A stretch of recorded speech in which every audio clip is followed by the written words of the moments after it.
आवाज India TV में आपका स्वागत। मैं हूं अमन कामले। केंद्रीय मंत्री रामविलास पासवान जी का प्रयाण हो गया है। हम सब जानते हैं कि देश ने एक अच्छा राजनीतिक नेता खो दिया है।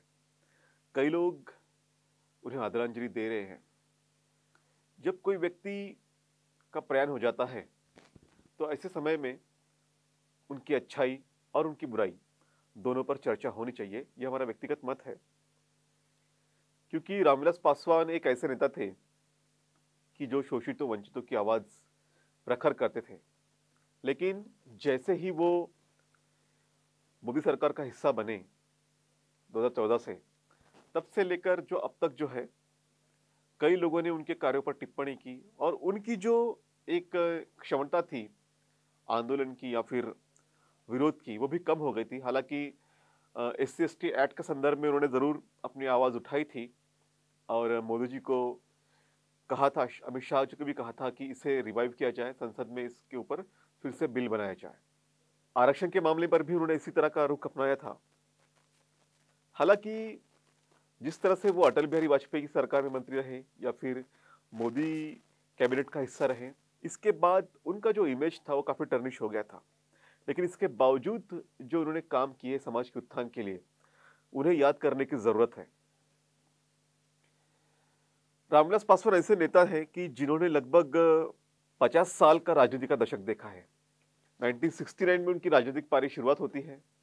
उनके सामने दो ऑप्शन थे 1969 में, क्योंकि उन्होंने पुलिस उपाधीक्षक की जो नौकरी थी, या तो उसे उन्नत चुनना था या फिर राजनीति चुननी थी।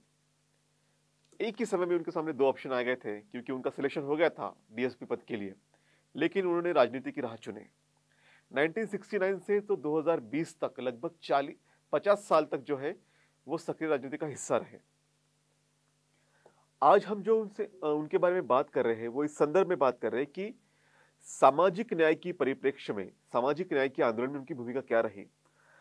लगभग 1983 को उन्होंने दलित सेना की स्थापना की थी। न्याय चक्र नाम की उनकी मैगजीन 1999 से कंटिन्यू शुरू थी, वो आज भी शुरू है। रामविलास पासवान का बहुत बड़ा योगदान था मंडल आयोग को लागू करने में। मंडल आयोग का जब आंदोलन चला था, तब वीपी सिंह, लालू यादव, मुलायम सिंह यादव, शरद यादव, इनके साथ में वो काफी करीबी थे और इनके साथ मिलकर ही मंडल आयोग का आंदोलन उन्होंने चलाया था। और माननीय साहब कांशीराम के भी साथ में वो काफी करीबी थे। माननीय कांशीराम साहब ने जब DS4 बनाया, बामसेफ बनाया, तो माननीय कांशीराम साहब उनको कई समय पे जो है इनवाइट करते थे। वो उनकी मीटिंग का हिस्सा हुआ करते थे, उनकी सभाओं का हिस्सा हुआ करते थे। तो दोनों नेताओं के बीच में काफी अच्छा बॉन्डिंग भी था। मुझे याद है जब 1997 में मैंने माननीय साहब कांशीराम का एक इंटरव्यू लिया था। उसमें उनकी चाहत थी कि पासवान भी जो है बीएसपी का हिस्सा बने, क्योंकि पासवान भी स्वयं चाहते थे कि वो बहुजन समाज पार्टी में शामिल हो जाए। लेकिन जिस तरह से पासवान जी का एक एटीट्यूड था सत्ता के पास जाने का, या एम्बिशियस थे, वो अधिक एम्बिशियस थे। और उस वक्त मायावती भी काफी फुल फॉर्म में थी और मायावती भी एक सशक्त नेता के रूप में उभर गई थी। तो इसलिए मायावती जी ने अपोज किया कि पासवान जी हमेशा सत्ता के लालची रहे हैं, सत्ताधारियों के करीब रहे हैं, उन्होंने किसी तरह का नैतिकता का पालन नहीं किया। तो इन्हीं कारणों के वश जो है माननीय कांशीराम साहब ने उन्हें पार्टी में शामिल नहीं किया, क्योंकि दोनों लोग जो थे, माननीय साहब कांशीराम, रामविलास पासवान और फूलन देवी, ये एक कॉन्फ्रेंस का हिस्सा थे जो 10 और 11 अक्टूबर 1998 को मलेशिया में हुई थी। और एक पांडियन करके जो थे, उसके मुख्य आयोजक थे। इन्होंने तीनों नेताओं को इनवाइट किया था। ये तीनों नेता उसमें शामिल भी हो गए थे, सम्मिलित भी हो गए थे।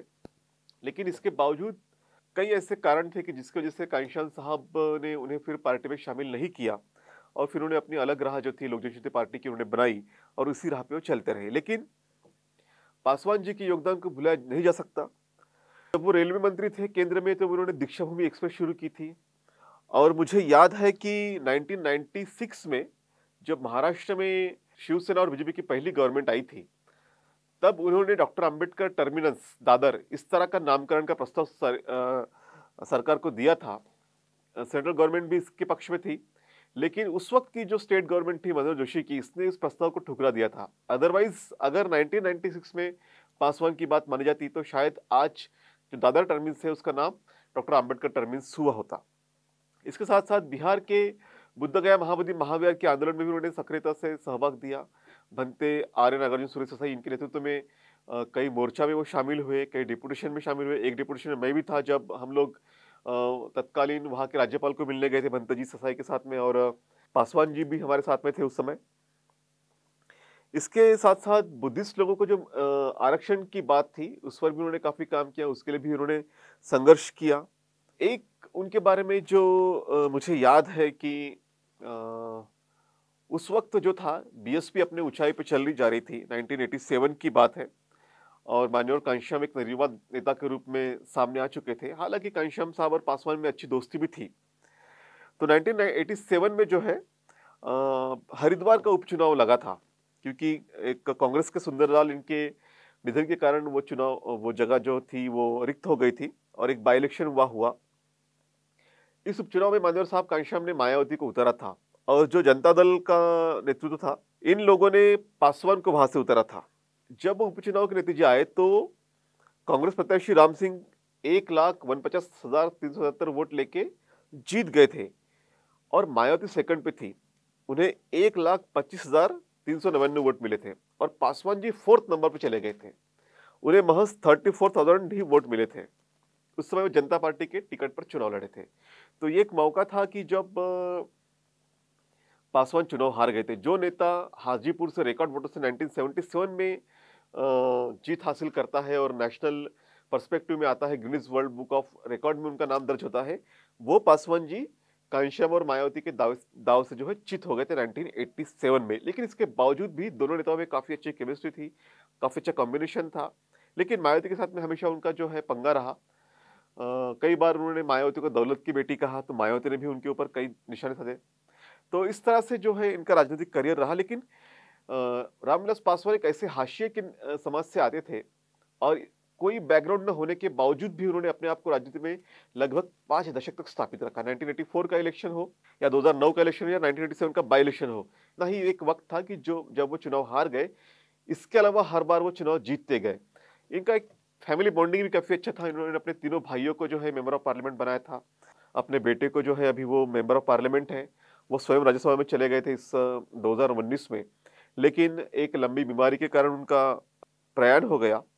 जो रेलवे मंत्री होते समय उन्होंने काफ़ी अच्छा काम किया, कुलियों के लिए कुछ अच्छी सहूलियत दी।